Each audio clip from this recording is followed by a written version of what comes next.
Welcome, everybody. Good to see you all back. We had to do that quick flip. I know some of you took off. When the executive and Trina and I began to think about this meeting, Trina's criteria for this meeting, especially in COVID, was that you commit to two more days of these little two-dimensional experiences, but you leave with something really special. And so I got this text in the middle of my day. Call me right away. I've got fantastic news. This text from Trina. And she said, we have Ron Heifetz. So Trina, take it away.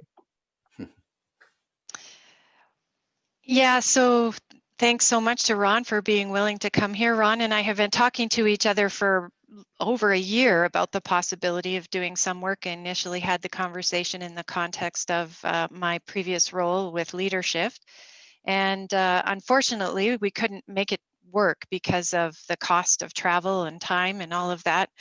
And so I had the idea that maybe there could be an advantage to COVID and the fact that we're having a meeting online to make this all possible. And so I reached out to Ron again, and he said yes. And he's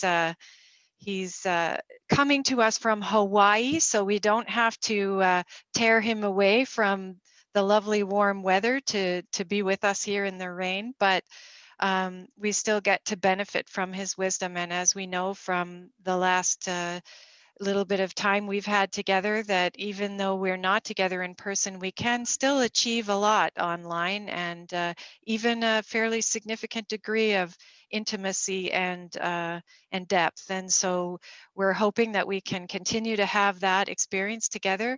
Many of you will know of Ron Heifetz's work. A lot of his work and that of Sharon Park has formed the foundation of the work that we've done through leadership. And it has felt a little bit in the planning of this time together like I'm sharing a Zoom link with a rock star, us leadership geeks. So I know that you're really going to enjoy this time, and so I won't take up too much more time talking. But Ron is professor of leadership at Harvard and has written a number of books, and I know that we're really going to benefit from his wisdom and teachings. So thank you, Ron, and over to you. Thank you, Trina. Thank you so much. Thank you so much for the trust and for inviting me into your homes and offices and churches. It's a real honor to get to be with you, and I'm so glad we can do it this way. Trina's right. I'm in Hawaii 3 hours earlier than you. My wife and I came out here for sabbatical 3 years ago for my sabbatical, and really fell in love with the kindness of people here as well as the physical beauty. And so we found an apartment here just last January and to buy, and happily got stuck here when I came out here for spring break in March. So we have been really wonderfully, blessedly stuck on this big island since March.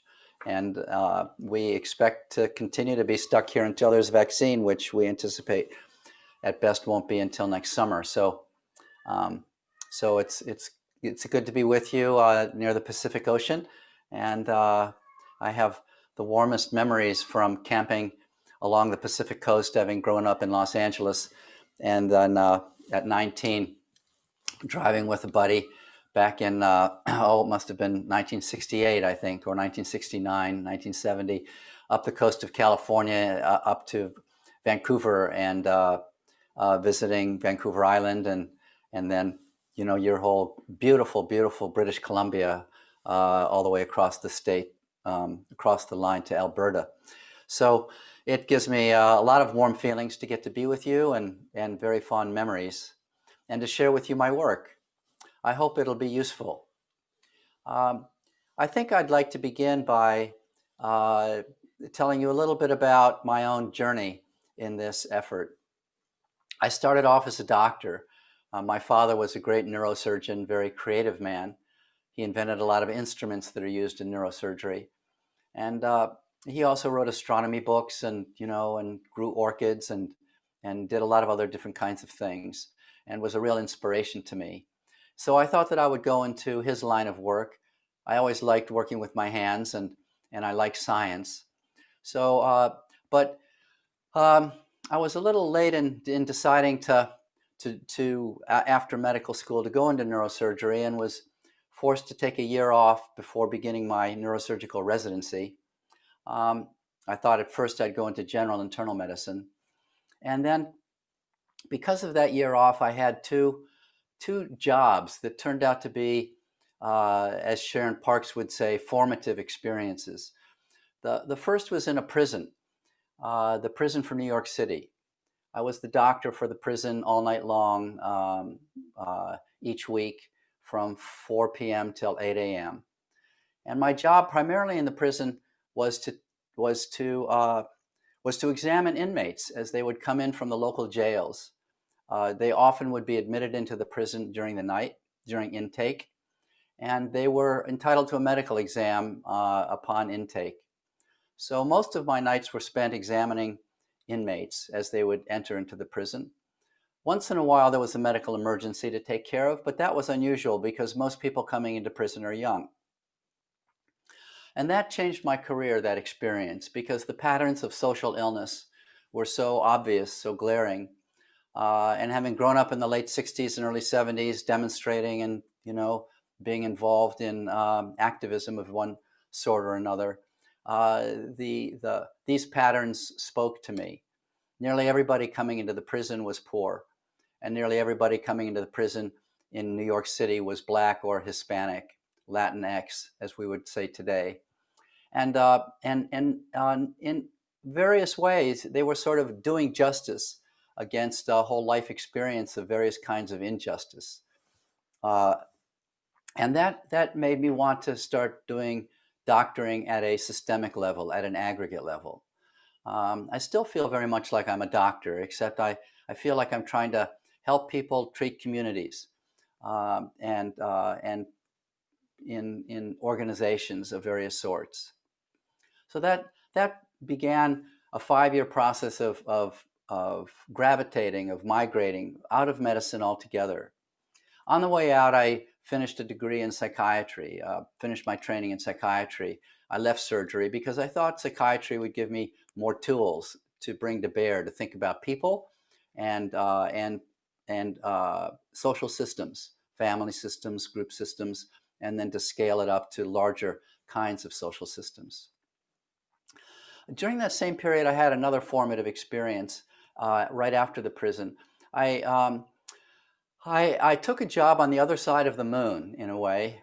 It was also in New York City, but it was in Rockefeller Center, in one of those big skyscrapers on the 36th floor of the Stevens Building, as it was known at the time.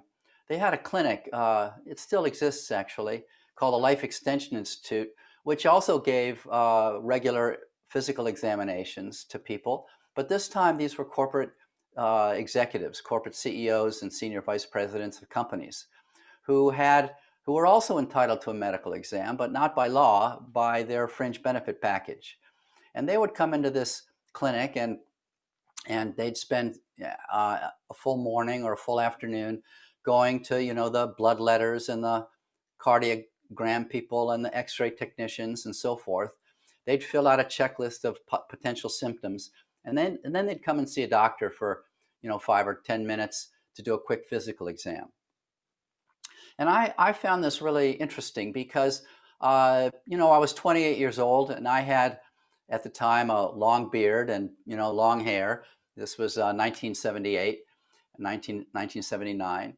And but because I was in the white jacket, the long white jacket, long white coat, and they were in pajamas, I was safe. And so I would ask them, about their lives, and I would say more than 50% of them were stressed out in one way or another. And so rather than doing a quick 7 or 8 minute physical exam, I'd ask them, about the stresses in their life and how they were managing their lives, and they taught me a lot, as they told me their stories. And rather than doing these quick exams, I would often spend an hour to an hour and a half speaking with these folks, mainly men, occasionally women. Again, this is back in 1979, and there weren't too many women senior executives in New York-based businesses. So that began to make me think about the challenges of leadership and the stresses that people in positions of authority are under, and how they manage those stresses, and then how the stresses sometimes are often enough actually are mismanaged and come out in one way or another. I remember one gentleman who was just in his 40s. You know, he was a healthy person in every which way. He checked off no on the whole 60-point checklist, except near the very end, he checked the box that said having difficulty hearing. And so I said, well, that's interesting. Tell me, how is it that you have discovered that you're having trouble hearing? Are you finding yourself having difficulty hearing, you know, at work, in meetings, in the movie theater, in restaurants? Tell me, on the telephone, how have you found out that you're having trouble hearing? And he said, well, I don't seem to have any problem at work, and I don't seem to have problem, you know, when I'm in my car listening to the radio. But when I get home, my wife says to me, you know, honey, you're having trouble hearing.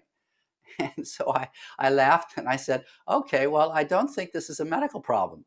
You know, I think there's something else going on. So tell me what's going on, you know, in being able to listen to your wife. And so he said, well, you know, I get up at 5 in the morning and I get on the train into, you know, from Connecticut to get into Manhattan. And then I get home at 8 o'clock in the evening, and I've spent the whole day listening to people's stories and problems.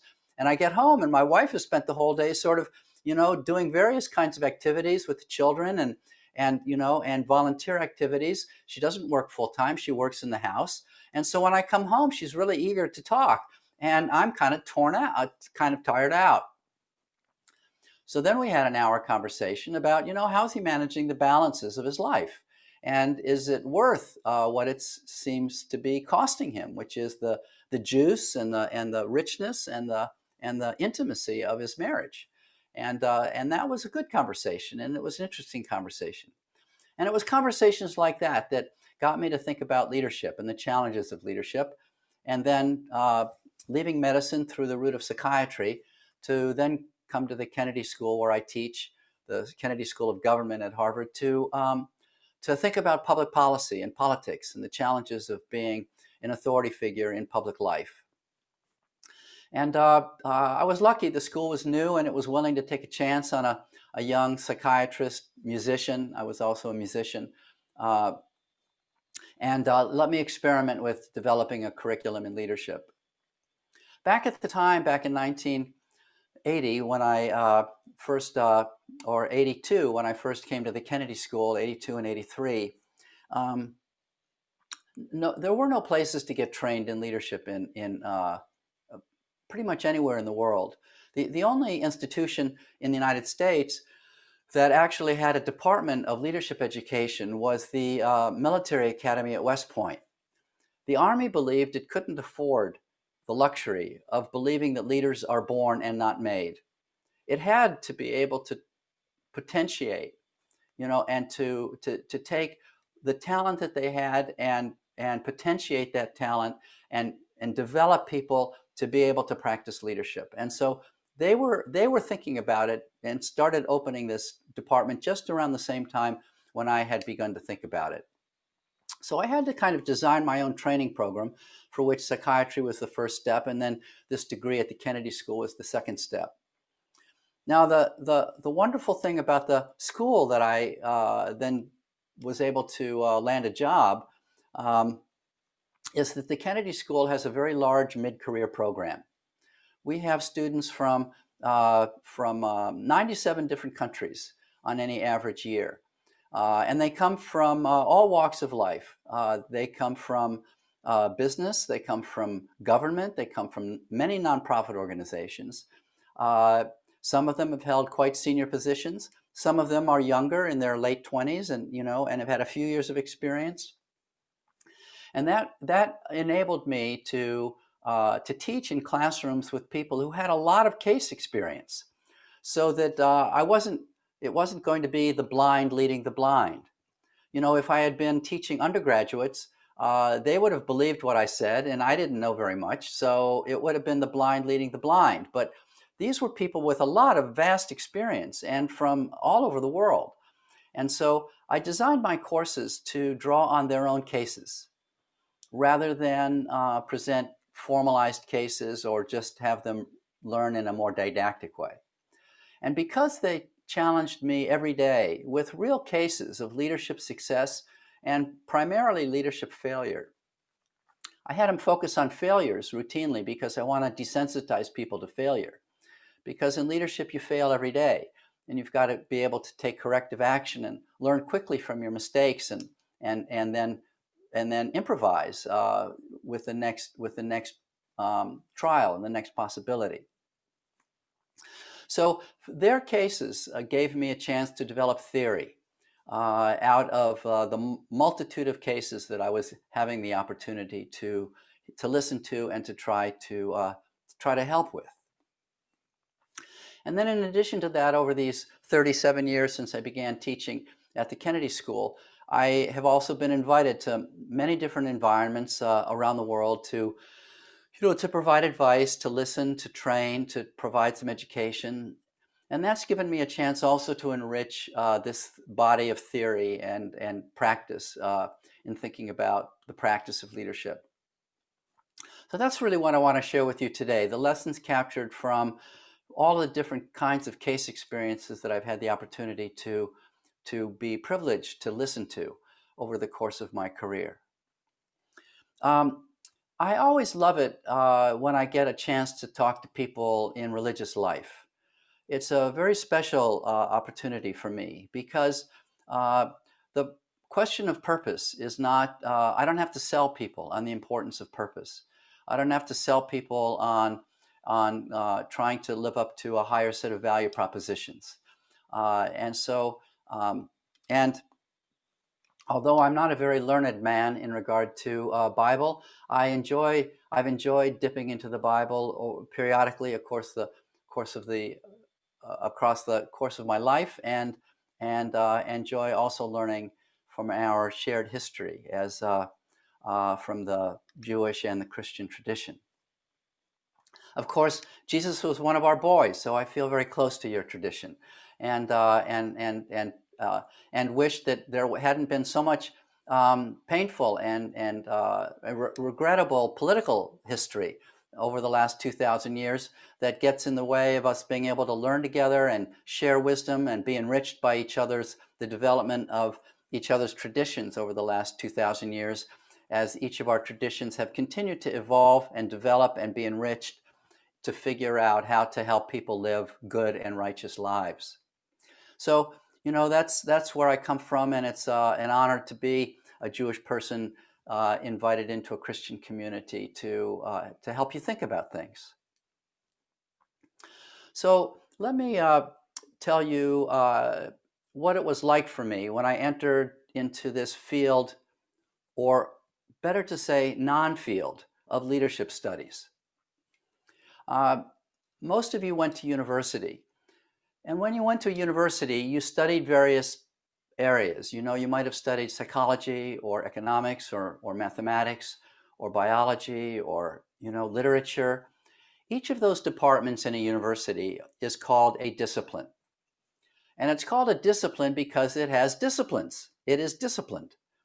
And one of the primary features of a discipline is that over generations of time, as that discipline begins to evolve from a non-disciplined area of thought, people begin to agree upon a common set of definitions of terms. At first, people pluck common terms out of the common language, and then as they begin to try to analyze the world around them with more precision and more power, they take these commonly used terms and they clip off a lot of the poetry of these terms, the second, third, fourth, and fifth definitions of the terms that you might find in a dictionary, and they narrow the term down so that it has a clear, precise, and singular meaning. And then for their expert uses, they use these same commonly used terms but in precise analytical ways. So, you know, a finance person may take the term derivative, and it has very precise meanings if you're a finance person thinking about investments. Or an economist will use the term marginal, like marginal cost, and it will have a very precise notion of what that means. Or a physicist will take very commonly used terms like power, energy, force, or work, words we use every day. And the physicist will be very good at switching from the common vocabulary usage to the expert usage. So that at a party, the physicist, or a social gathering, the physicist may say, wow, this is a powerful person, or she is a real force of nature, or wow, that person works hard, or or I have no energy today. These would be the common ways we'd use these terms.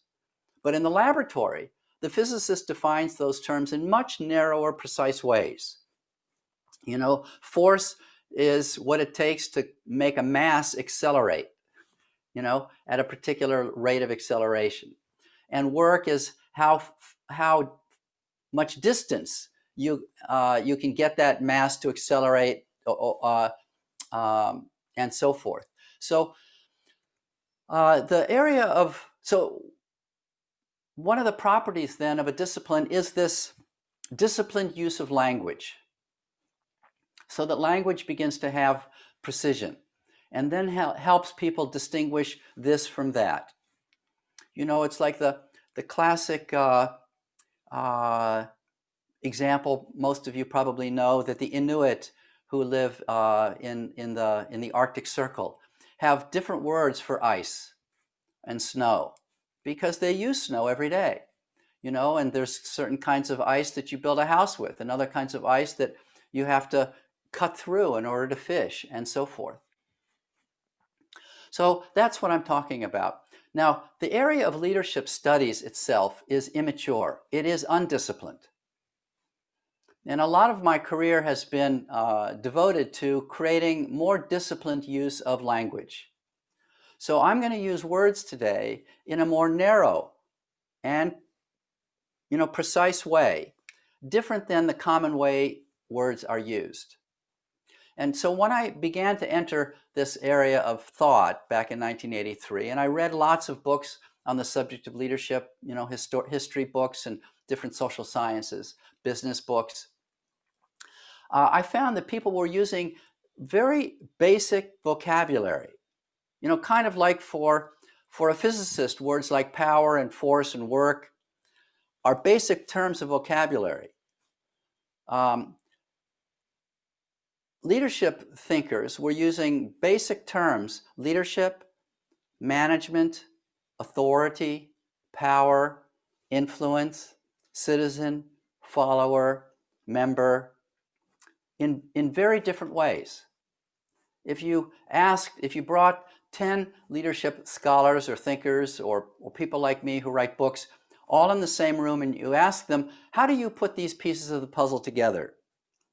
There will not be a shared understanding of the relationship between leadership and management, leadership and authority, authority and power, leadership and influence. There will not be a shared understanding. There will not be a shared understanding of what is even a follower, and is it a useful term? So much of my work has been to deconstruct these commonly understood terms and to try to define them more carefully.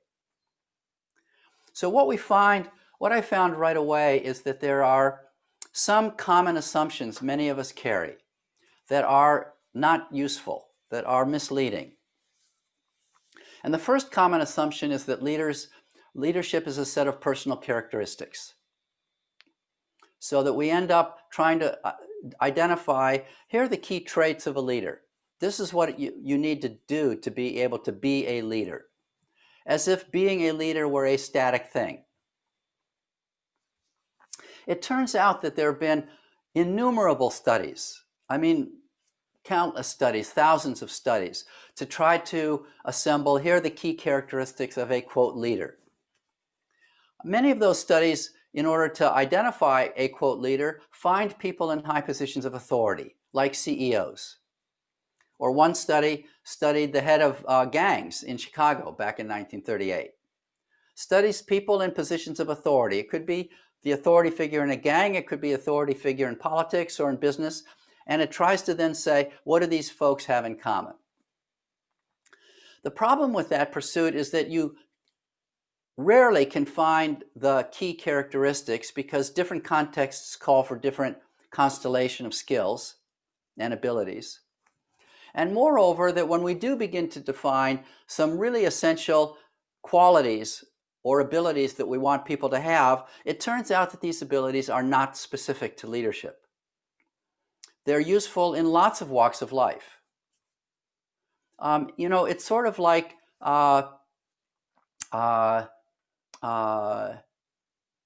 if we say that a good leader should be able to listen, it should have flexibility, adaptability to changing environments, should have a stomach for ambiguity and even conflict, should keep their eyes on what matters, should have a deep, ingrained sense of purpose. All of those characteristics are really important if you're the parent of a teenage child. A stomach for conflict, the ability to be flexible, adaptable to the needs of the child at different ages of development. Certainly a stomach for ambiguity, because there is no cookbook to teach you how to be a great parent. It's like this gigantic, uncertain process raising a child. And obviously you've got to be able to listen and to keep your eyes on what matters. So defining leadership in terms of the characteristics turns out not to be very useful. It ends up being like a Rorschach test where we project all our ideal images, what we'd like a leader to be. But actually those images are also what we'd like a lot of people in life to be. That's what we'd like our cardiologist to be, or our doctor to be, or our pediatrician to be. That's what we'd like our preacher to be. In fact, some of these characteristics you'd want in your carpenter. You have somebody come into your house to fix something. You want that person to be able to listen, and to be adaptive to the particular tastes and needs of your particular house. The second form of confusion is that people frequently identify leadership by the position. Are you the boss? But we know intuitively that leadership is not the same as being a boss. There are a lot of people in high positions of authority who aren't exercising any leadership. And we know that because we complain every day about the lack of leadership from our quote leaders.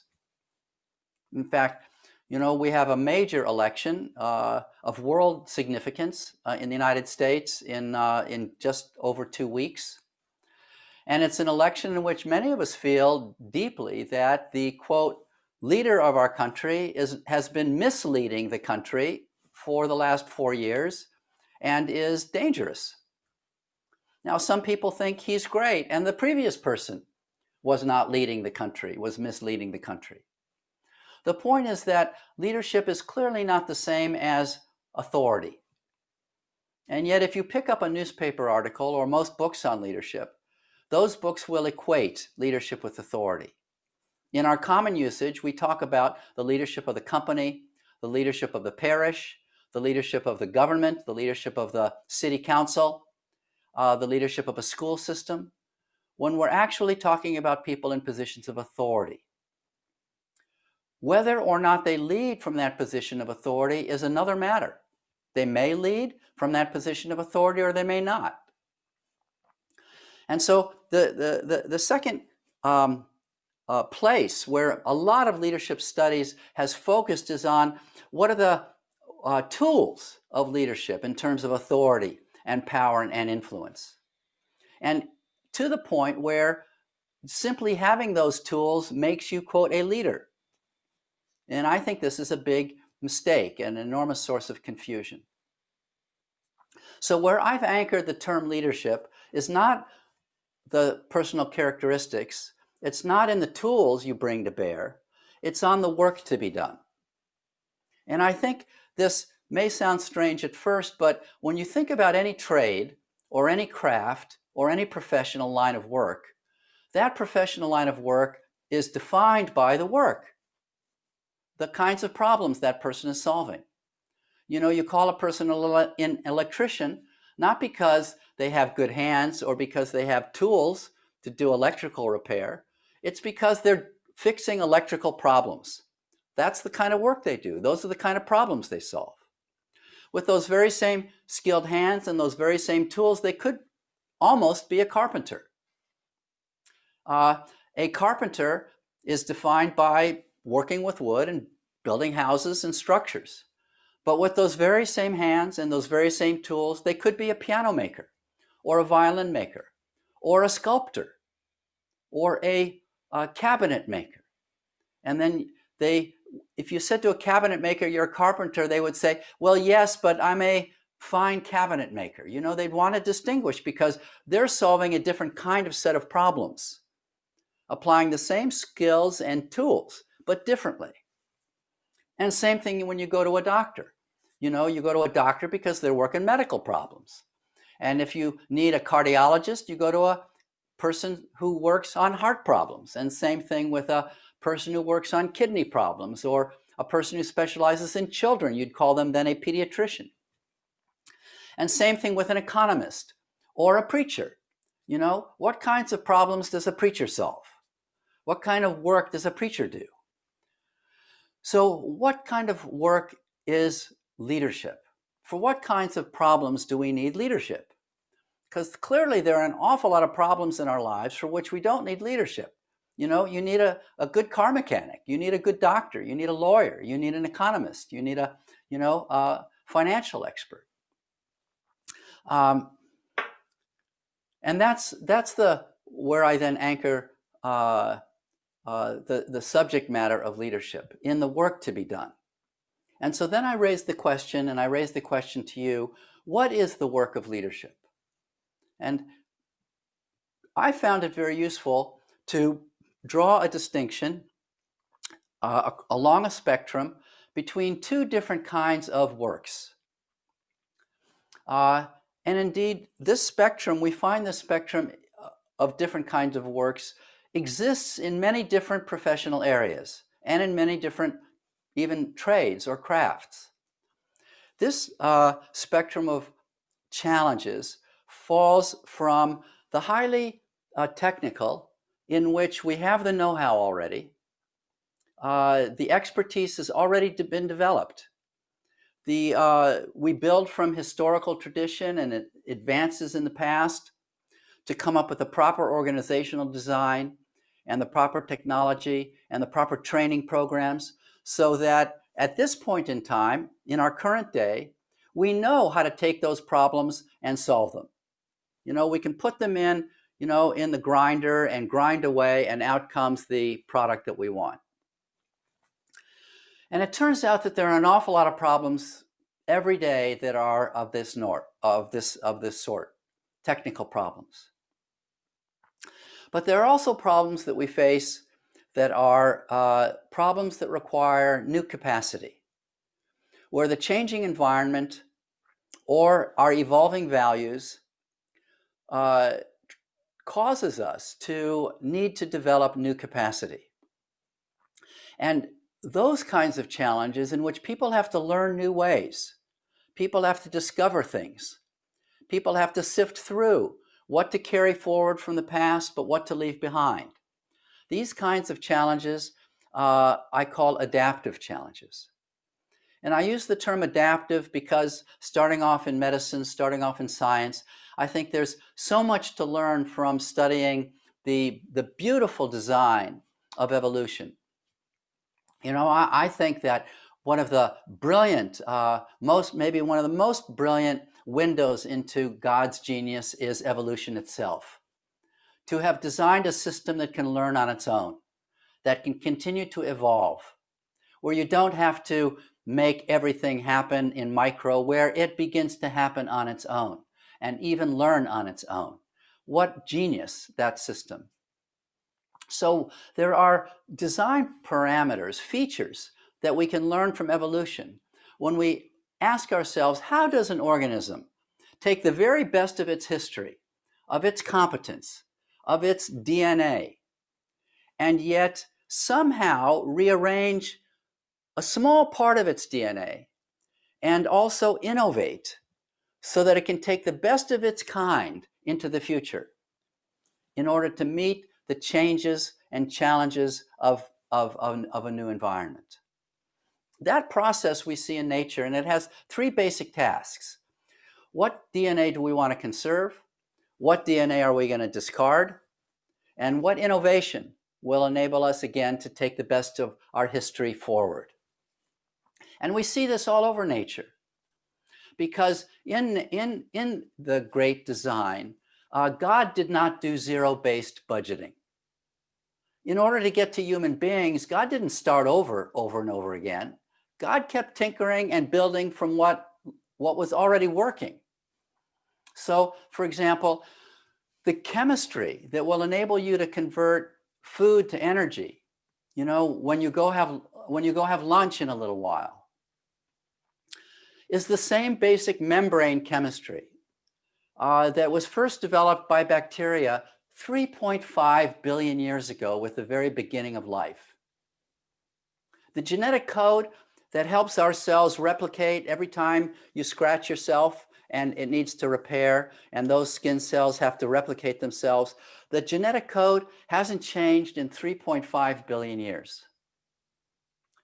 And a lot of the basic molecules that were created to convert that genetic code into proteins and building blocks of a cell also hasn't changed.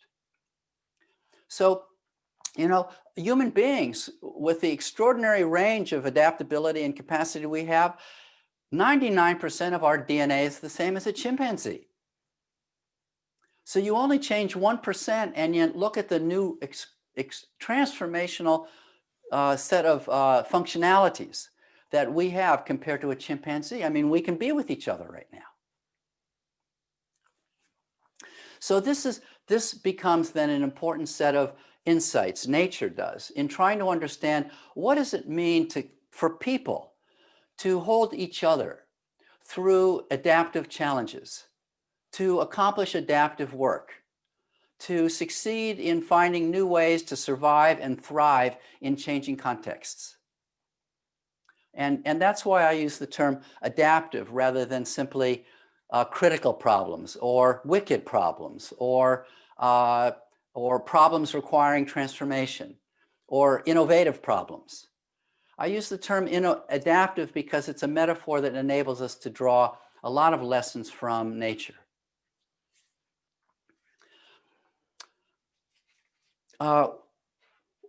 One of the major historical events in our shared history took place 2,000 years ago.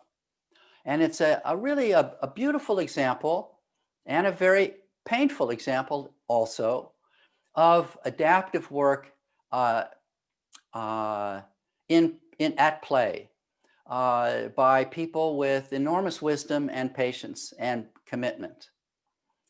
That work took place back in just 35, 37 years after Jesus died. As you know, during the period of Jesus, the Romans were controlling the Holy Land, and there were all sorts of different kinds of resistance to the Romans. In 67, 68 AD, a group of zealots emerged in the Galilee, and they decided that they would start a guerrilla war and kick out the Romans and restore the autonomy of their homeland.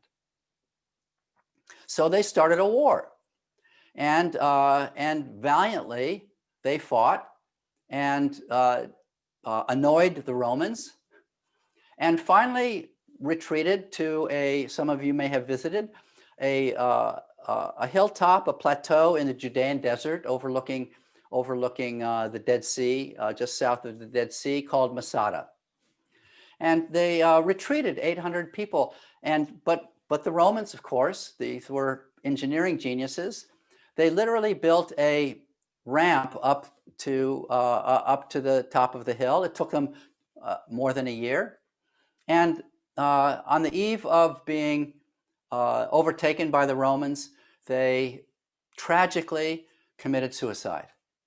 All 830 people. Now, you could say that these zealots were heroic, but they also ended up dead. And the only reason why we know their story is because of the histories written about them by Roman historians, actually a Jewish historian who worked for the Romans, Josephus. Now, there was another kind of person who, to my mind, exercised real leadership, not misleadership. For me, the zealots destroyed. They picked the wrong fight. They underestimated this foe, the Romans, and led to the destruction of their community. But there was another great man at the time. Some of you know the story. His name was Yohanan, the son of Zakkai, Yohanan ben Zakkai. Yohanan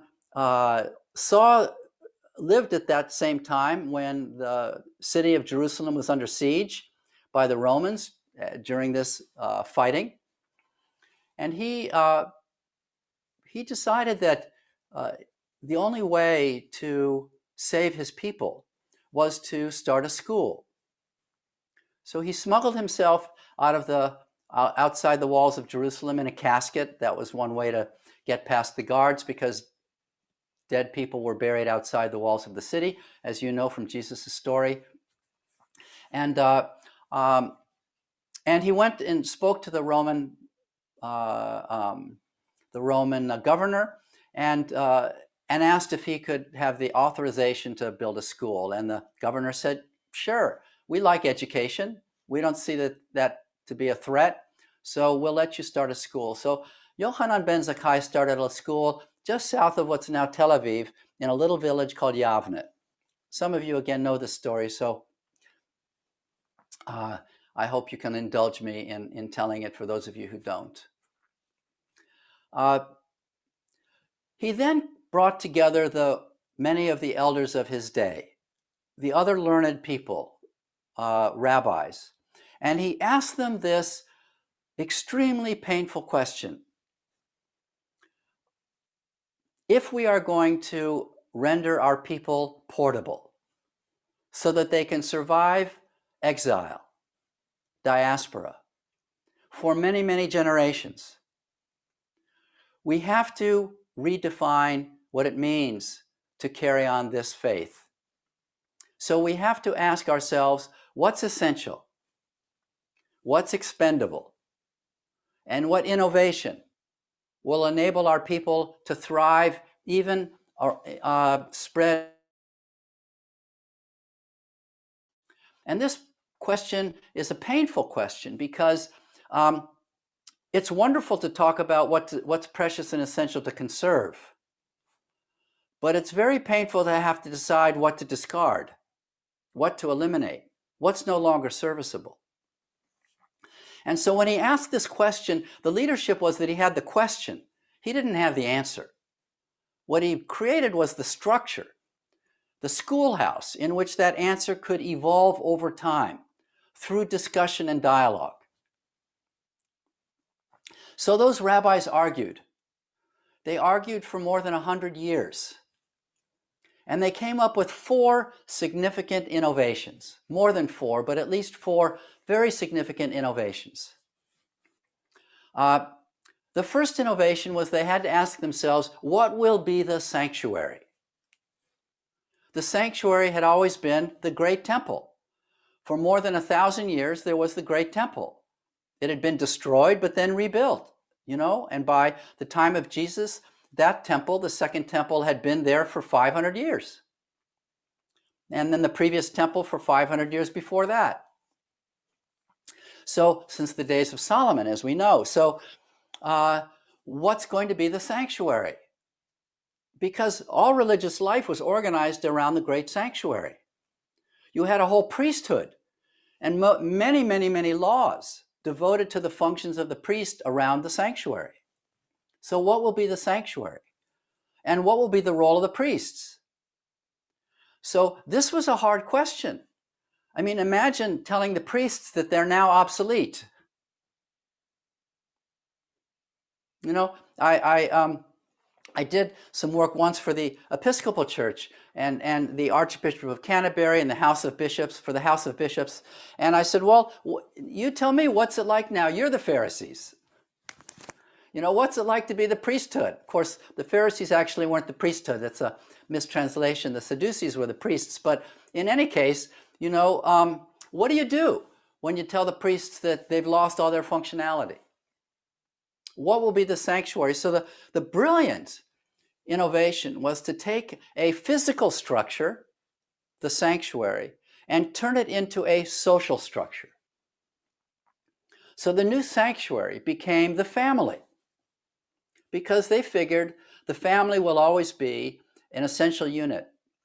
Wherever our community is, it will always start with the family. And who will then do the priestly functions? Well, it will have to be the father. Of course, this was 2,000 years ago. Now it's also the mother in many Jewish communities. And so the father and I had this wonderful privilege, a product of the Roman conquest, of being authorized to say the priestly blessing over my children at the beginning of every Sabbath. You know, may God bless you and keep you, as you know, that wonderful blessing. The second big innovation was they needed a text. At the time, there was no Bible. There were many sacred texts. They had never been brought together into a canon. So then they began to argue which books are essential and precious, and which books should we leave on the cutting room floor? That's a hard question. I mean, some of your communities argue about changing the melody of a hymn. Some of them change, you know, will have a schism because they want a different hymnal used. But these guys were asking themselves, what sacred texts are we going to leave out of the canon? Very hard questions, and they argued for 100 years. One of my favorite stories was Rabbi Akiba, who unfortunately got caught up with the Zealots, you know, because the Zealots didn't go away. They kept fighting after 70 AD. And even in 133 AD, they succeeded in kicking out the Romans, and that lasted about 2 years, because then the Romans were really annoyed, and then they really came back and crushed the Jews for good. And Akiba got caught up in that, and so he ended up being burned, you know, to his death by the Romans. But before his death, when he was part of these conversations, he argued the most sacred text of all is the Song of Songs, or the Song of Solomon, as many of you know it. And his friends, his buddies, said to him, Akiba, you have to be joking. I mean, that's a love poem. That's pornography. You know, let him kiss, his kisses are sweeter than wine. Come feed in the lily of my valley. I mean, it doesn't get more luscious than that poem. And they said, not only does it, you know, is it kind of about lust and love, it doesn't mention God once. It doesn't talk about God. It doesn't give people heroic images of, you know, conquest. That what our people need are stories of David and Goliath, and they need law, and they need heroism, and they need stories about how we survived, you know. Let's keep the Hanukkah story in. Let's keep the book of Esther in. You know, that's what they need. You know, these stories of victory against hopelessness. But Akiba said, no, you know, if it's not all about God's love for humanity, then what else is this all about? And this poem lusciously, beautifully depicts the way in which people can love one another. So the rabbi said, okay, we'll make a deal. You know, we'll give you song of songs, but you know, you give us Chronicles or 2 Samuel or Micah. I don't know what the deal exactly was. You know, we don't think of the Bible as the outcome of a political bargain. but it was. It was people sitting together over 100 years arguing about what cultural DNA is precious and essential, what cultural DNA is no longer serviceable, and what innovation will enable us to bring the best of our community forward. And so they created a Bible. It's not perfect. It's an assortment of sacred texts. It's full of internal contradictions. One of the beautiful traditions of our community, already internalized by our community at the time of Jesus, imported from the Greeks, was the delight in learning and the delight in interpretation. Taking a piece of text and discussing what is its meaning. How should it be alive today? Now, some people turn the text into a museum, and they want to make it into, which risks it becoming a fossil. But these texts were meant to be living, learning texts. And that's how they were approached at the time. So that when they brought together this canon, they didn't assume it was perfect. It was the very best they could do to solve the problem of giving their people something to hold on to anywhere they were going to happen to be, from a village in China or on the coast of India to South America or Europe or, later in North America when Europeans began to travel to North America. And of course, I'll just very quickly review two more quick innovations. Prayer had primarily been organized around sacrifice and petition. But just around the same time of Jesus, prayer began to evolve into something more meditative, something more personal, something more experiential, experiencing God moving in us, with us. And so prayer, in the absence of the great temple, you couldn't sacrifice anymore. The priests no longer had that function. So prayer itself evolved into something that, as we know it today, something enormously anchoring and enriching in our daily lives. Particularly relevant during this COVID crisis. And the final innovation was the priesthood. Priests became pretty much irrelevant and rabbis took their place. But the function of a rabbi and a priest are not the same. Rabbis are teachers. Priests have sort of some kind of inherited authority to speak, with greater authority. But rabbis don't have that same authority. They're simply, people who've spent more time studying multiple interpretations of text to be able to enrich how to make these texts come alive day to day in people's lives. Now, we celebrate the destruction of the Great Temple as a tragic, mournful holiday in the summer, the 9th of the month of Av, Tisha B'Av, we call it. And many Jews, certainly Orthodox Jews, will sit on the floor all day reading Jeremiah. They'll read Lamentations. And they'll fast, and they'll even throw dirt on their clothing in mourning. And it certainly was a deep tragedy, leading to the death, the rape, and the exile of hundreds of thousands, perhaps millions of people. But on the other hand, it was also an adaptive pressure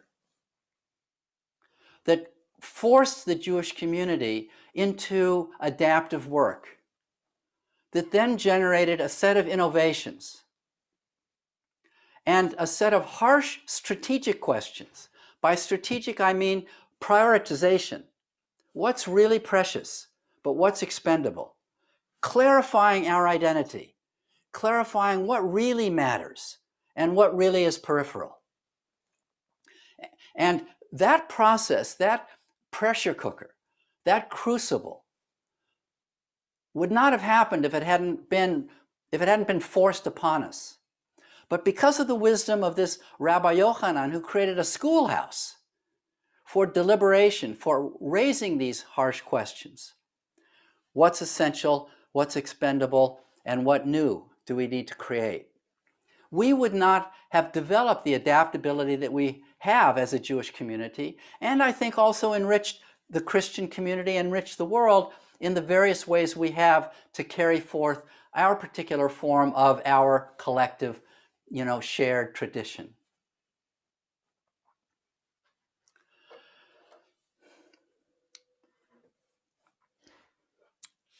Okay, so let me see if I can stop there for a second and open it up for some questions, and then maybe we'll take a break, and I'll come back and share some more ideas, perhaps less Bible and a little bit more some concepts. I may even share with you some slides. But let me first open it up for a few questions to see if any of this lands with any of you. Just click on the participant thing and raise your hand, and then Trina will call on you, or maybe hopefully you're carrying on a conversation in the chat space. I have not been following it. There's been a lot of conversation going on in there, and much appreciation for your words and your Bible reflections. Catherine Patton, you have your hand up. Alan, can you unmute Catherine and she can ask her question? Good morning and thank you. Are you suggesting that all adaptive work is forced somehow, or can we actually be proactive in doing adaptive work? Is it just human nature to get stuck being forced? That is a really great question. A really great question. In nature, adaptive processes are probably always exogenously generated. That is, they're generated from outside. The environment changes, the ecosystem changes, and that organism either adapts and develops new capacity, or it perishes. So in nature, in biology, the adaptive pressures are external. A new competitor, an ice age comes, the oceans recede, and so forth. Now that's not always true in nature. Sometimes in nature, so that's why I say mostly the case. In nature, sometimes the organism will stumble into a new ecosystem. That is, we started off in the ocean. All life started off in the ocean. But 300 or 400 million years ago, some animal happened to have a variation that enabled it to walk a little bit onto the land. And it was just at the limits of its capacity to survive, at the edge of the water and the land. But by living there at that edge for multiple generations, some of its offspring developed increasing capacity to live on the land. And over many, many generations, those offspring developed increasing capacity to live on the land through innovation, so that they became gradually land-based creatures, terrestrial creatures. So this wasn't because there were pressures on it. It was because, in a sense, a new opportunity was discovered through trial and error. And the organism discovered that opportunity and then began to take advantage of that new opportunity. Same thing with, an organism may float. How did life forms begin on the island of Hawaii? The island I'm on is farther away from any other piece of land than any other place in the world. We're more than 2,000 miles away from any continent. I am right now. So how did life get here? Where did these trees and birds and flowers come from? I mean, a few of them were imported by people when we started coming here, a few hundred years ago or 1,000 years ago when the first Hawaiians came. But there was a lot of life here already. Well, it came because it was blown in by the wind. Or birds happened to fly here and get, the wind would carry them and they'd end up landing here. Now, once the animal starts living here, it sees this is a wide open ecosystem. There's no predators. So there was new enriched opportunity for it to evolve in new directions. So we see on many islands new variations of life forms because there weren't the inhibitions of any external adaptive pressures. Okay, now people have a third source of adaptive pressure.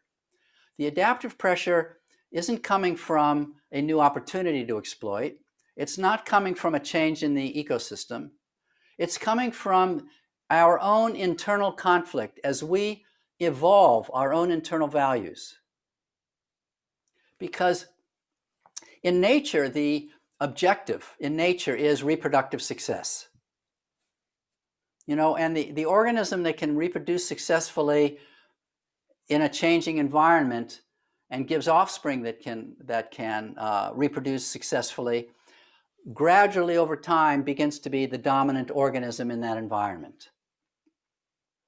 But human beings, our objective isn't just survival. It's not just reproduction. It's justice. It's love. It's community. So we have a lot of values at stake beyond simply reproductive numbers. Indeed, reproductive numbers is actually a problem in the world today.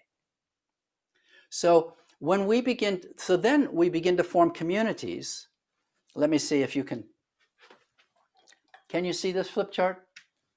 So, we form communities, and that community will have various parties in that community, and each member, if you have a board of directors or a working group in your parish, each person also represents a segment of the larger community. In a way that kind of like a city council has representatives around a table, but they also represent their own neighborhoods, their own districts. So some of the adaptive pressures come from the fact that people have a shared, they're looking at this same collective problem, a challenge, but they look at it with different values or different priorities. So sometimes our adaptive work is generated as we evolve our value proposition, our value understanding. What does it mean to live a good life? Well, 100 years ago, or even 50 years ago, in the generation of our grandparents, there was a particular understanding of what the role a woman should have and what the role a man should have.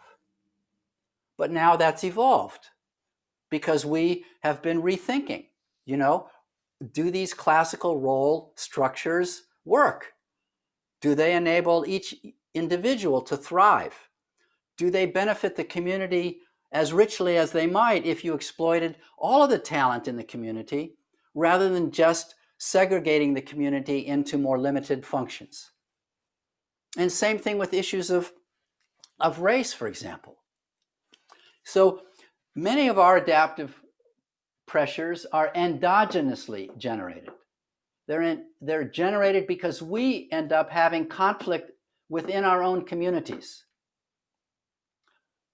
So it may be that the Romans generated the external pressure, but then you had the adaptive work was because, they didn't agree on which book was going to be included in the canon and which book was going to be excluded. They didn't agree on how to replace the sanctuary. They didn't agree on what to do about prayer or what to do about the priesthood. And it was the dialogue, the strength of the schoolhouse to hold people in very difficult conversations. And I'm not joking when I say 100 years. Many of these people didn't live to see the culmination of their innovation. So many of our adaptive challenges are endogenously generated, not exogenously. But It does help when there's an exogenous challenge. It gives people a reason to suffer through the pains of having to decide what cultural DNA to discard. That's very painful for people. You know, and we'll talk about the losses that are associated with adaptive work, you know, after our break. But one needs a pretty strong holding environment, schoolhouse, vessel.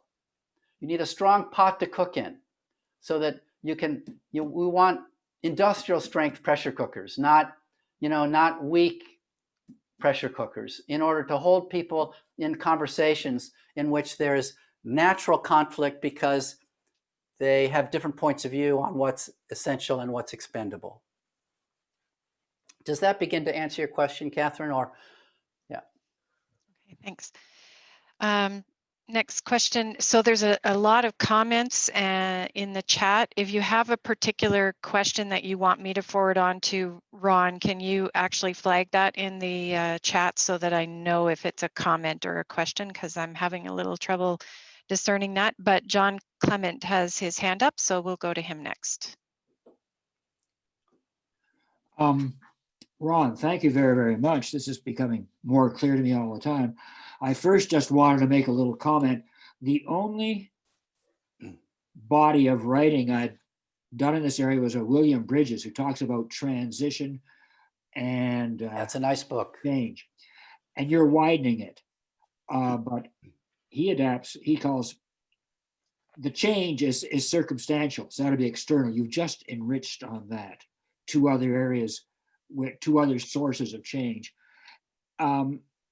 And I've done some workshops on transition being your adaptation to the external forces. And I just want to add that I ended my workshop by quoting, was it Kenny Rogers, The Gambler? Every gambler knows the secret to surviving is knowing what to throw away and knowing what to keep. I just wanted to toss that in. It helps me. It's a bit humorous, and it helps me remember that. Yeah. That's all. Yeah. Thanks. Thanks. Just so you know, I can't see everybody's. I think Max. Max yeah, has his hand up. I was just going to say I can't see everybody's picture, so I know Max has his hand up. But if you could virtually raise your hand or type in the chat, that way I won't miss you. So go ahead, Max.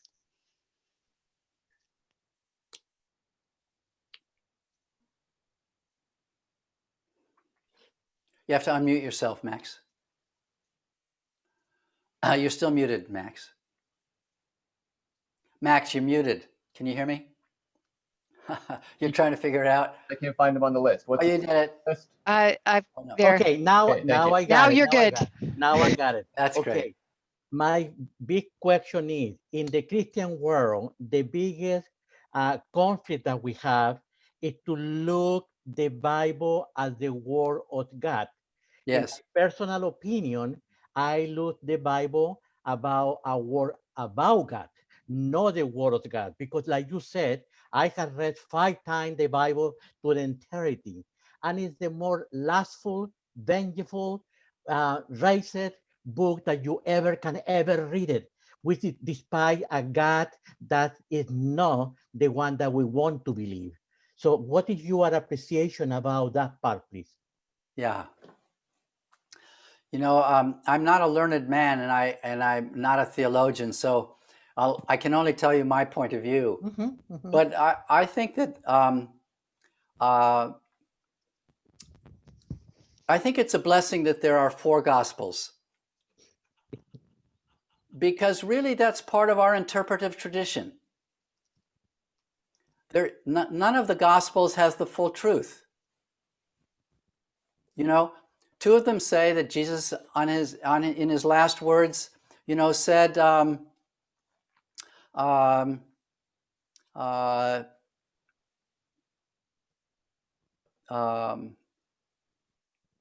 know, my Father, why have you forsaken me? In the words of King David, you know, in the words of the Psalm, Eli, Eli. And one says, forgive them not, for they know not what they do. And one gospel is silent. So who's right? You know, what were Jesus' last words? It seems to me that's kind of not a very useful argument, because it's useful to imagine that there's truth in all of those possibilities. You know, maybe he was just quiet at the end. Maybe he was listening. Or maybe he made these words. These words are a huge gift to us. They're a gift to me. I wrote about them in the last chapter of my second book, a chapter on Sacred Heart. So I think that it's a real mistake to see the Bible as a museum piece in absolute terms. Now, I know that's, for a lot of people, that is a heresy. For many people, there is, you know, I think there's an extremely strong yearning for certainty. And people are desperate at times for certainty. They create a marketplace for certainty. And in a marketplace for certainty, there will always be people who emerge selling certainty. We see that in politics in my country. You know, simple, easy answers. They're the wrong answers, but they make people feel good because they're certainty. And I think we see this a lot in religious life, and I think it's enormously problematic. You know, I like Job, because in the last 7 chapters of Job, we have poetry as beautiful as the Song of Solomon. You know, a depiction of the world. It's like reading the poet Walt Whitman, the great American poet. You know, where were you? You know, when the horse was created and the ice was created, and where were you? And I love that, because it gives you a sense of the awesome, inspiring mystery of it all. And I think the whole point of those last 7 chapters is to remind us of the mystery, to not be so arrogant to think that we know, you know, we have the final word. But again, there's a strong marketplace for certainty. So I think in a lot of Christian communities, they've created a sort of certainty that sells. And I think it's very problematic, because it doesn't give people the adaptability they need to have an evolving, learning approach to their lives. And then to draw on Bible for wisdom and how to understand it, interpret it, and have it to inform their lives. I mean, I love the first book of the Bible, Genesis, in many, many ways. One of the things I love about Genesis is to teach people of what it means to be a lousy father. You see, it's really a story of a dysfunctional family system, generation to generation. Mm-hmm. You know, lousy father Abraham. Look how he treats his son Ishmael. Mm-hmm. You know, and then look how Isaac, you know, treats his 2 sons. Mm-hmm. And then obviously Jacob, you know, we see his inability to be a father to these 12 children. And so the children, you know, almost kill each other. So, and of course these husbands, what kind of husbands is this? You know, well, we're traveling down the road, here's this danger, so I give my wife to be raped so that I don't get killed. Go ahead, wife, you know, go sleep with that pirate. You know, and we see that happen several times in mm-hmm. Genesis. Mm-hmm. So, you know, I think there are real lessons from the Bible, but you're supposed to treat it as teaching moments. You know, not idealizations. Historical, yeah. Yeah. So that's how I approach it. You know, Thank you. if God is a mystery, then Christians know something, but obviously you haven't brought the kingdom of heaven to earth. Look at the state of the world. And Jews know something, but we haven't brought the kingdom of heaven to earth. The Muslims know a lot, but they haven't brought a kingdom of heaven to the earth. I think it's a problem that they consider Muhammad the final last prophet who completed the prophecy. But the arrogance there is actually begins with Judaism, because it's part of the cultural DNA of the Old Testament to begin to believe that we have the final word on God. So now Christians believe they're the final word. You've superseded the Jews. So, you know, Jews were relevant once, but we're the true Israel. And now the Muslims, you know, they say to you, no, actually, you're just caught in the middle. You're just still part of the transitional process. Muhammad, he's the final prophet. Jesus was pretty cool. We honor him too. But the big honcho, the big Megillah, the big story is Muhammad. So now we compete for market share. Who's got the ultimate truth? And we literally carry on crusades against one another. You know, in an interdependent world, I just don't think we can afford this arrogance. I think curiosity would take us a lot farther. Thank you, Ron. Thank you. You mentioned you wanted to have a break. Yes. There's a number of questions, so I'm just wondering if we should take just a 5-minute bio break and then come back and finish at 12, and then we'll take our longer break. So let's, Alan, if you could put a 5 minutes on the clock, and then we'll come back. And I see Jay and Dave with your hands up, and then there's at least one question from the chat that I'll want to bring forward. So thanks. Okay, see you in a few minutes.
Okay.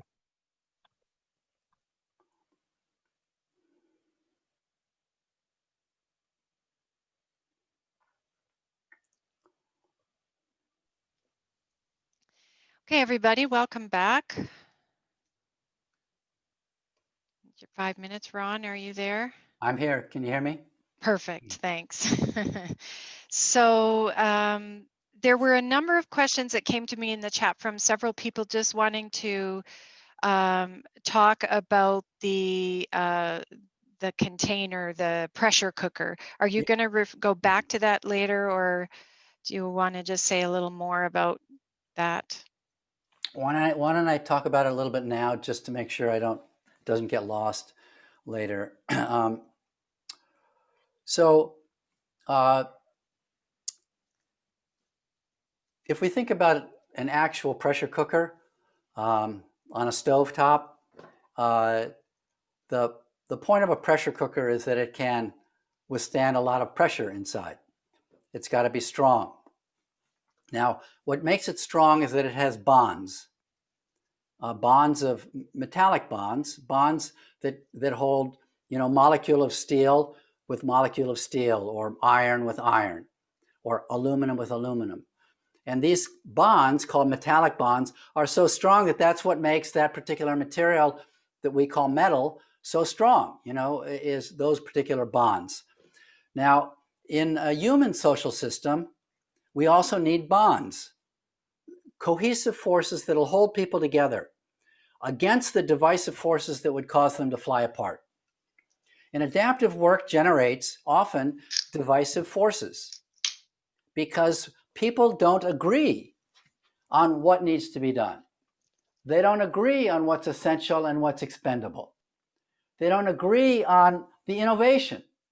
Should we try out this innovation? What's the experiment? Is it working? Is it not working? So the adaptive work process is a process of collective learning or collective problem solving. And that process itself generates a lot of heat. There's uncertainty, there's different points of view, there's conflict. And there's a natural tendency then for people to want to exit the system or cool down the pressure cooker. Now, one of the very common properties of authority systems is that authority figures in any organizational setting, it could be a nonprofit like a church, or it could be a business organization, or it could be a political organization, a government. People in nodes of authority often feel under an enormous amount of pressure to restore equilibrium quickly, so that if there is tension that emerges, they feel a lot of pressure to bring it back down to normal, to restore order. And that ends up being sometimes useful, but sometimes not. Because sometimes people will prioritize restoring order, even if it means taking out all the steam out of the pressure cooker. Nothing cooks in a pressure cooker if there's no heat. So the tendency to want to restore order and everything be nice works against you if you go too far. The challenge is to keep the level of disorder or the level of disequilibrium within a productive range. And that range is determined by the strength of the bonds of that pressure cooker. Is it in domestic strength? Is it in industrial strength? Is it meant for cooking for an army? Or is it meant for simply cooking for a family? Or in between. So one has to pay attention to how to strengthen those bonds. Let me show you a slide very briefly, if I can, because this will depict it faster than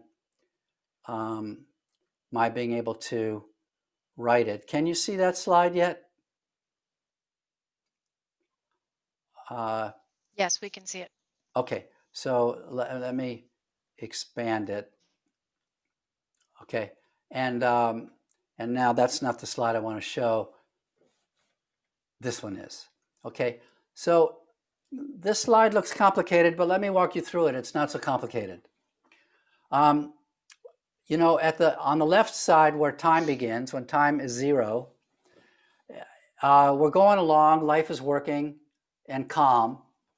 And then all of a sudden something happens that creates a rise in stress, what we call disequilibrium. You know, things are knocked out of equilibrium. It could be the COVID crisis, or it could be somebody inside the church who says, you know, this is not such an active concern in your church, but it is a very active concern in other churches. Somebody in the church says, you know, I have this child who has come out and says they're gay, and they've really forced me to rethink my thinking about religion and the legitimacy of love between people of the same sex. And I think we need to make room for people like this in our church. And at some point in history, you know, in each church's history, there were people who began to emerge within the church community who began to say, we have a challenge. And when they issue that challenge, they're in the minority. You know, they're a threat. You know, they're treated initially frequently as a foreign body, you know, and treated with an allergic reaction. But, you know, if they have a lot of bonds of trust and a lot of bonds of shared faith, shared community, shared love, and experience together, history together, maybe people in that particular church will stay in the game and be willing to be challenged in their point of view because of this family that has begun to change its point of view, its mind, because it has a gay member in the family. So then you get a dynamic process inside that church. What do we do? And churches have been struggling this now, you know, with this now for 30 years, ever since a homosexual living began to become legitimate and came out of hiding, came out of secrecy. So we begin to see that dynamism now, and at that point, on this orange line, you begin to generate disequilibrium. Now, if this were a technical problem, like the pipe leaked, you know, in the back of the church, and it's flooded part of the church, or the pipe froze in the wintertime, and that will also generate disturbance. But the signature of a technical problem is it generates a disturbance, but pretty quickly then, the disturbance itself provokes problem solving. You know, we got a plumbing problem. Let's call a plumber, you know, and you know, it damaged some walls, so we're going to need to get a carpenter in here too. And we're going to need some money because we got to do this repair. So let's figure out how we're going to raise the money. And you get all sorts of people working various parts of the problem. And lo and behold, you know, within a relatively short period of time, equilibrium is restored. You know, it generates a lot of disturbance at first. And people in authority come in and say, let's calm down. Let's think about this. We can work this problem. The experts come in and they say, and they further calm things down as they say, we can fix this. We'll stop it, you know, the flooding, and now we'll begin the repair, and so forth. So that's the signature of a technical problem. It generates a disturbance, but very quickly the problem-solving response is successful. And you get a restoration of equilibrium, and life goes back to normal. And now that's a blessing. You know, as a doctor working emergency rooms as a young man, we saved lives following this orange path. People would come in with a severe illness. We knew what to do. It was within our know-how. It generated an enormous amount of stress, but very quickly we went into action and that life was saved. So technical problems are just as significant as adaptive problems. The difference between them isn't their importance. The difference between them is simply, do we have the current know-how? Or are we going to have to develop new ways of thinking, new ways of living in some way in order to produce an adaptive response, a successful response? And that takes time. It takes time. That's what this blue line is. It takes time where one has to hold people through a sustained period of stress, where they stay engaged with the problem, where they keep wrestling with some of their values, some of their priorities, some of their attitudes or beliefs, even some of their interpretations of text. And what part of the text do we continue to prioritize? But what part of the text do we begin to let recede into the background? Because in fact, the text is full of different commandments and commands and instructions and parables and stories. And not all of them have the same weight or authority. The Ten Commandments has a different level of authority than some of the other rules and regulations. And even those 10 commandments have to be reinterpreted in new ways. What does it mean to honor your father and mother? Does that mean you should obey everything they do? Does that give license to a parent to command children as if they were tools and pawns of parenting? And even be abusive? Well, that's evolved. Can one honor one's parents and still depart from certain elements of the tradition? Can you say, I love you, mother, I love you, father, I honor so much of the wisdom that you've given me, but this part of the wisdom I have to discard because it doesn't apply to my life, but I'm still honoring you, even though I'm also departing. Is that honoring? Well, some parents would say no. How dare you bring a gay person into our home and tell us that we should accept him? Am I dishonoring my parents to fall in love with somebody of my own sex? And clearly then, even the 10 Commandments, which one could say has, very high authority in the rule book, even those commandments need to be living commandments, interpreted and understood freshly in light of all the other values that we seek to realize. So in any case, then, this adaptive work takes time. It takes time for two main reasons. It takes time for people to sift through what's essential and what's expendable. That process is hard. What really is essential to our community, to what we want to be as a community? But what's no longer essential? What's peripheral? That's a hard process. That process is not intellectual, it's emotional. Because people are attached, to all of that way of life, all of those hymns, and so forth. So that takes time. The second thing that takes time is the innovation. It takes time to trial and error and evolve a successful innovation. In nature, most mutations fail. It takes a lot of time for the accumulation of change into a successful innovation. A good example is in high tech. When Microsoft, which is just down the road from you, 100 miles or so outside of Seattle, began to come out with a new operating system called Windows. They worked really hard to create that operating system. I mean, a lot of engineers, a lot of hours, a lot of weekends. And then they put it out there, invested a lot of money, and it flopped.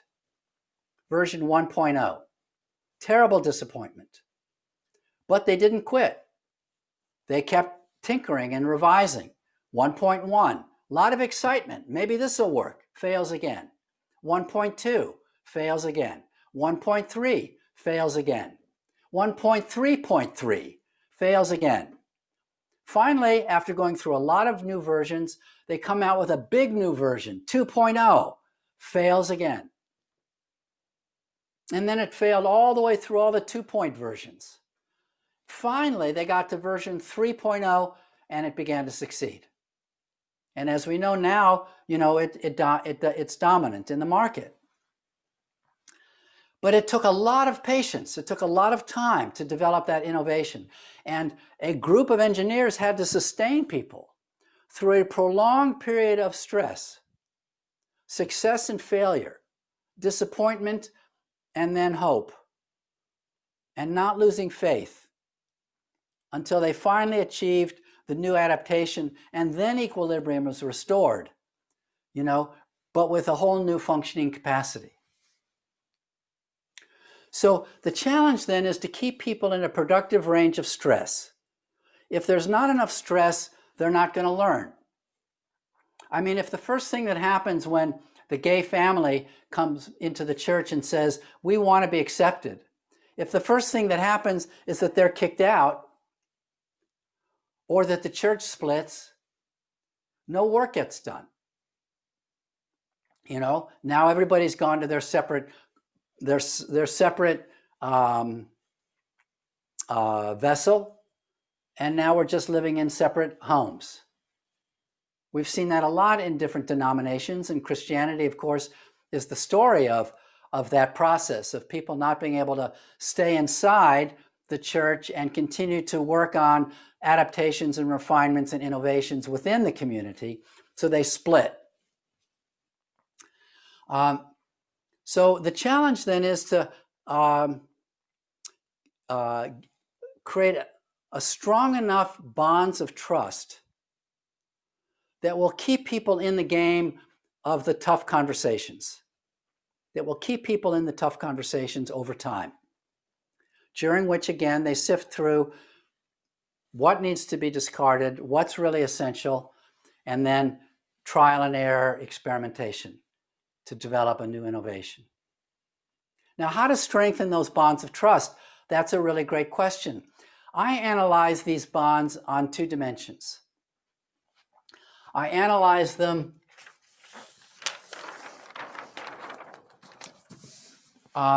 both on the vertical dimension of trust in authority, trust in a hierarchy, trust in one's elders, and that's pretty important because in a way you scaffold the norms and the structures starting from in the authority structure. And even if the authority structure is relatively flat, that is, maybe you have a less hierarchical structure, there still needs to be some people in authority who are entrusted with saying, we're going to have a meeting. Here's the agenda. Here's what I think we need to do. Now, we live in an era where trust in authority is damaged. Nearly everybody has a lot of scar tissue either from their own lifetime or from the people they identify with. Scar tissue where people in authority have violated trust. So many of us are wary of trusting authorities.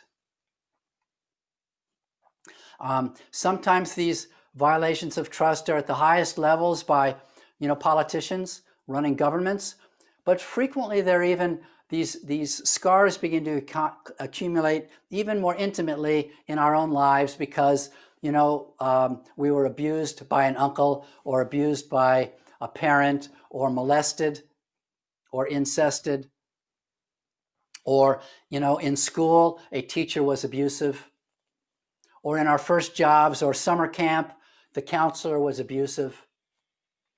So people, the natural state for a child, the moment the child's born, is to trust. You pick up an infant and they just melt in your arms. The child is designed to trust elders. It would die if it couldn't entrust its life into the arms of elders. But over time, the child begins to learn from the parents who to trust and who not to trust. And then as a product of its own life experience, it continues to learn who to trust and who not to trust. So trust in authority is damaged for nearly all of us, not everybody.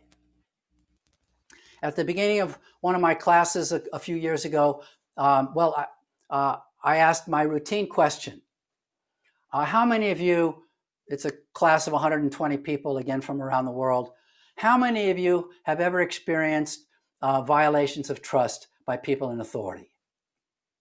Either directly in your own life or indirectly through your gender, your ethnicity, your race, your community.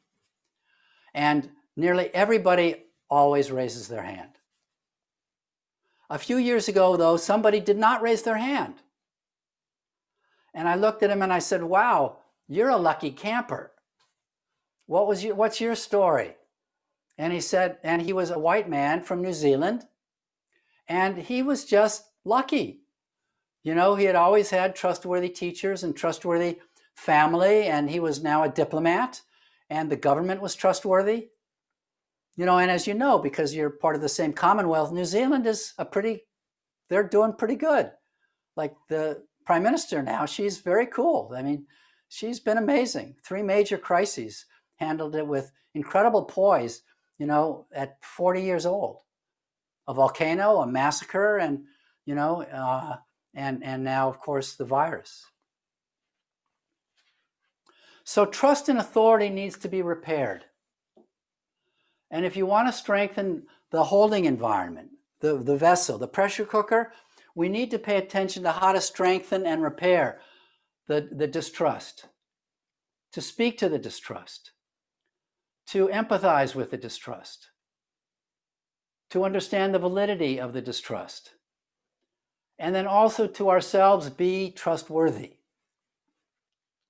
to discipline ourselves, to manage ourselves so that we are trustworthy, and not repeating the violations of trust, the abuses of trust that other people have accumulated as victims in their lives. So strengthening trust and authority is very important. And then it's also very important, the horizontal bonds of trust. Those are even more critical in the holding environment. These horizontal bonds of associational, you know, of lateral bonds of trust where people share values, share history, share a language, share commitments, care about each other, love each other. All of these are lateral sources of glue that need to be strengthened in community. And of course, it's challenged now when people have to be in community through a screen. It's challenged enormously, but it's not impossible.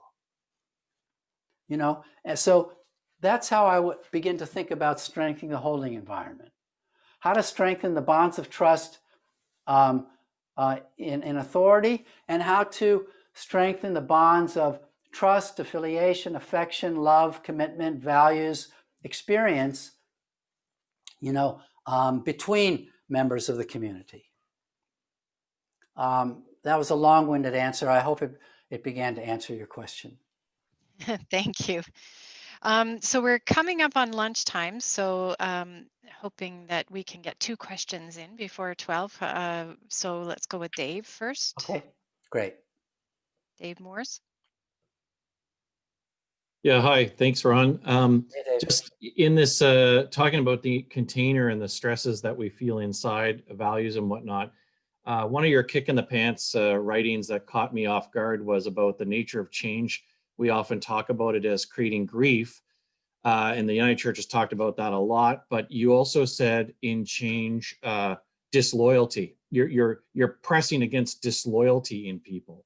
Yes. And I'm wondering, and I think as we lead in the wilderness or through the wilderness, beyond the wilderness, I'd love to hear, you know, how do you tackle with people that underlying sense of they're being disloyal to something or someone from before as you're doing change, getting adaptive challenge under your belt? Yeah. It's a really essential question. And again, we're at an intellectual frontier. And I'm teaching a semester-long course right now, online. And this is one of the central questions.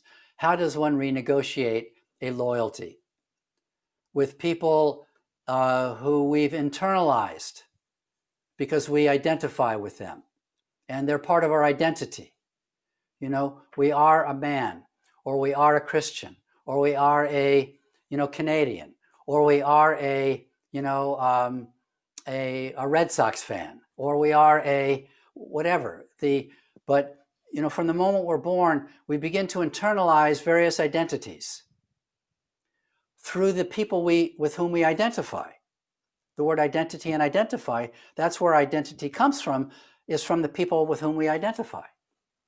So we actually, each of us carry multiple identities.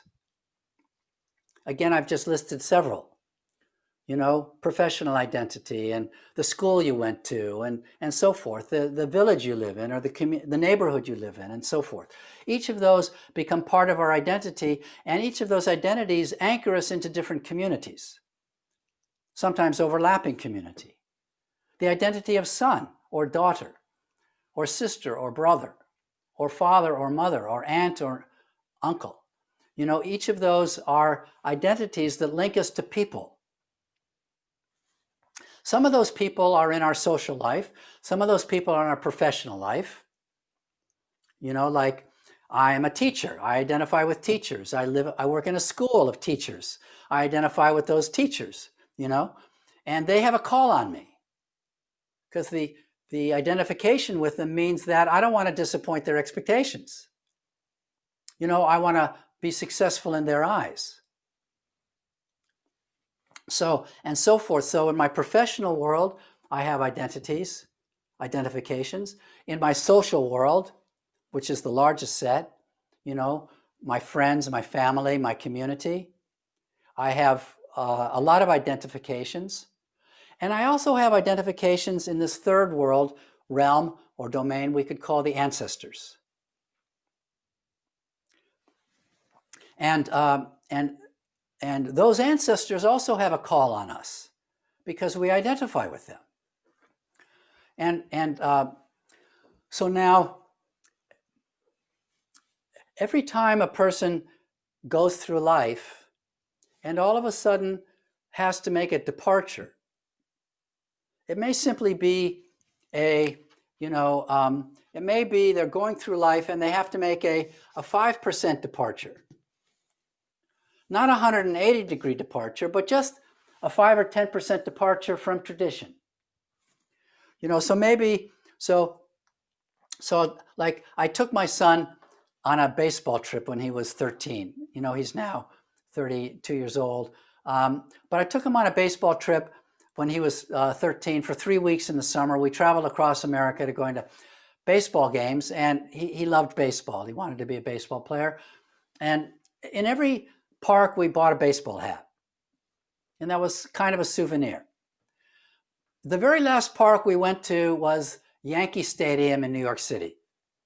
Now, there's a historic rivalry between the Boston Red Sox, where I raised my child, and New York. So when I took him to Yankee Stadium, I thought it was natural, let's get a Yankees hat. And he said, "Daddy, I can't buy a Yankees hat. The Yankees suck." I know that's technical vocabulary, but that's how we say it in Red Sox Nation. So I said, "David, the Yankees are actually a pretty good baseball team. And actually, they don't really suck. And we've bought every other baseball cap from across the country. Let's get a Yankees hat." He started to cry. Don't make me buy a Yankees hat. The disloyalty, was painful to him, and made even worse because his two older cousins, two girls, my two nieces were with us too. They were older. They didn't care about baseball. They thought the whole thing was silly. So here's this 12-year-old boy crying, and so he feels embarrassed. But it's all lodged in his deep identification with his community through the, through the team. Now, so when you ask people to depart or to bring in new DNA that has to be wedded to the old DNA. Okay, well, I got a Yankees hat, but I'm still a Red Sox fan. I haven't been disloyal to the team. I can still go to Red Sox games and cheer for the team. I'm going to go to the Yankees team and cheer for them losing. But I could still have a Yankees hat. How do I do that? Okay, how do I do that? So that's adaptive work at the micro level. Sifting through what do I want to carry forward from this identification? The cultural DNA I've gotten from that identity group, but what do I need to leave behind? And then what innovation will allow me to be, I'm still a good son, but I'm a different kind of good son than you were a good son, Dad. Or what you want me to be, Mom. I'm reinventing what it means to be a good son, but I'm still a good son. Now, I know for a while you're going to say you're not a good son. I'll give you another example. When I decided to leave neurosurgery, it was a devastating disappointment to my parents. It was all my fault. I built up the expectation that I would become a neurosurgeon, and they invested in it. And I was going to do a residency with one of my father's colleagues, and he was one of the great neurosurgeons in the world. My father was, and so was this colleague. And my parents were enormously proud. And now I was calling them on the phone and saying, I've been working in this prison, and I've decided I don't want to be a neurosurgeon. I want to work on social problems. And they were furious. They said, you're going to throw away this good life? You're going to throw away all this education? You're going to throw away all the security? You're going to throw away all of the status.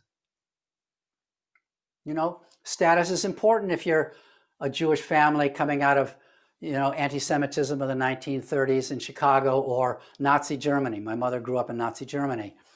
So status was important. Pride was important. And now you're going to give up all of that. So they were angry. And I had to accept that they felt that I was betraying them. I had to tolerate that strain in the relationship. And every time I talked to them for the next year, my mother stayed angry. After 6 weeks, my father stopped being angry. He just became worried. Worried was easier. My dad was sort of the Jewish mother in my family. He worried all the time. So worry I could take. Anger was hard, but still I realized I was the one generating the disturbance in their lives. They were reacting. They felt that I was betraying, their hopes in me, their investment in me. And I had to accept the strain, but stay in relationship with them. Now, over the course of a year, my mother began to relax. I began to clarify what I might do next. They continued to be very anxious. Psychiatry had no legitimacy in their lives. Psychiatrists that's not even medicine. That's like silly. So that didn't punch the ticket. That didn't check the box. So in any case, finally over time, I began to do things and they began to acclimate and the bond was totally restored. It helped that I got a job at Harvard teaching. Of course, that made them proud. The point is that there is a sustained period of strain where you have to accept accusations of disloyalty, hoping that the bonds that hold you together will finally be repaired and will place in perspective the small amount of cultural DNA that's been discarded on behalf of all of the cultural DNA that you're conserving and continuing to honor in that identification. At first, that 5% looks like everything, to the parent, or to the child buying the Red Sox hat, or to the Christian community having to accept gay people in it, or to whatever the change is going to be, or accepting women as ordained, which was an adaptive challenge, still for some churches like the Catholic Church, less so for most other churches. Still a challenge for Orthodox Judaism, not for the other denominations.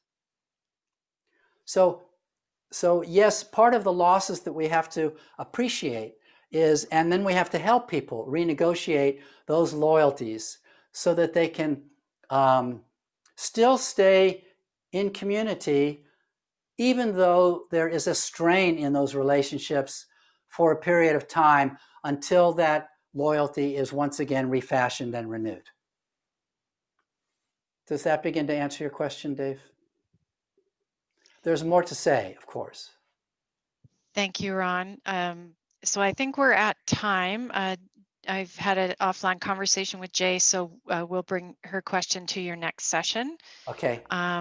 But thank you very much, Ron, for this Pleasure. offering, and we're looking very much forward to your next presentation this afternoon. So me too. Where will you take me? I don't know. Absolutely It's going to be fabulous. Thank you so much.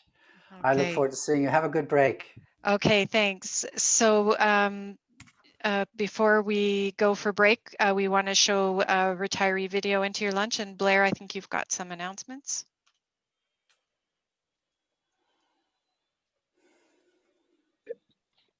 I'm going to ask you to come back 15 minutes early. You'll see that we're opening the chat at 1:15. I'm inviting you to come back at 1 o'clock so that we can pick up the 15-minute process for to announce the vote on EB, to consider the remit, to hear from Jay. and to hear from Jay. So I'm inviting us to do that 15 minutes early so that we can honor our time with Ron. I want to spend a good solid time in conversation about priorities. It's been showing up in the chat about regional priorities, where the executive is kind of coalescing around what we've already heard you tell us. So I'm inviting you to come back at 15 minutes earlier than what the agenda says, so that we can do that work and honor the time. So what we're talking about is coming back for 1:15 instead of 1:30, and we will open up the room for people to get in at 1 o'clock, just for clarity. So we'll begin our program at 1:15. I'm asking you if you can come. That will be great. We'll get started that time in order to honor all of the time. So we'll send you off into lunch with video.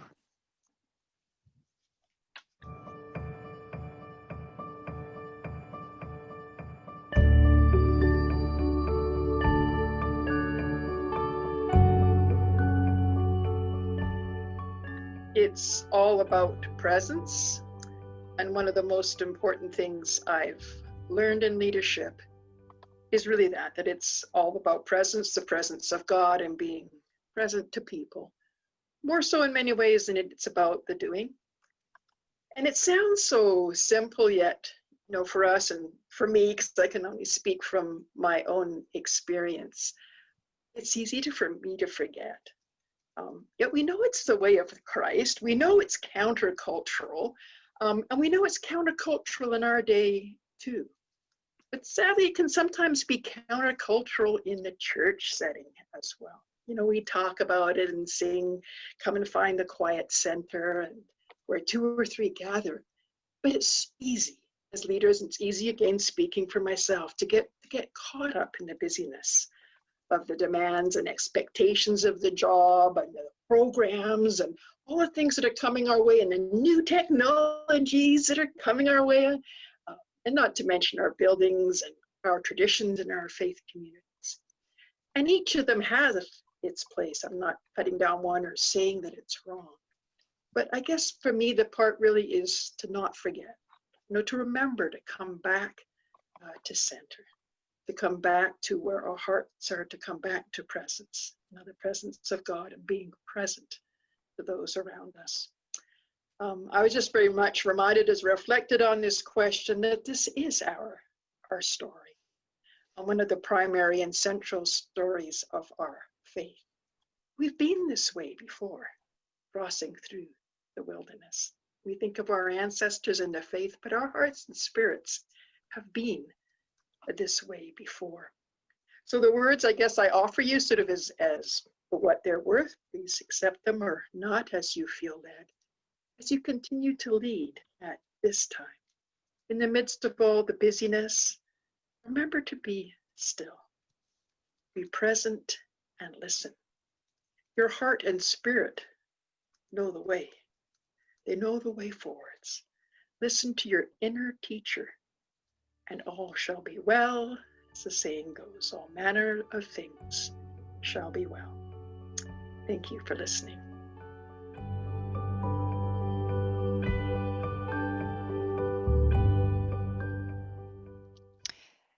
Thank you, everyone. We'll see you back here at 1:15 our time, hopefully. Thanks.